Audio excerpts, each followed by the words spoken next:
Welcome to the Slop Farm. Enjoy the video. You start by powering the clock down and removing the battery or unplugging it. This prevents damage and lets you inspect safely. Once done, position the clock face up on a soft cloth and take a clear photo of the hands for reference. Then, use the correct screwdriver to remove the back plate. Keep screws organized. Make sure to use a magnifier to spot tiny clips and springs, because missing a small part will complicate reassembly. You now examine the movement closely. Look for debris, worn gear teeth, bent pivots, or loose screws. These cause skips or stops. Once identified, remove dust with a soft brush and breathe debris technique. Then apply a tiny drop of clock oil to pivots. Less is more. If a gear or spring is damaged, replace it with the matching part and reseat the hands on the shaft precisely, because correct alignment prevents binding when the mechanism turns.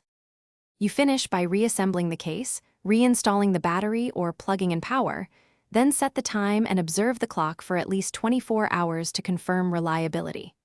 Once done, if it stalls, make sure the hands do not touch the glass or each other and verify the motor coupling is centered. These simple issues often cause failure. If problems persist, try a known good battery and clean the contacts. This troubleshooting step frequently resolves apparent movement faults without further disassembly. Thanks for watching. Consider subscribing if we helped you today.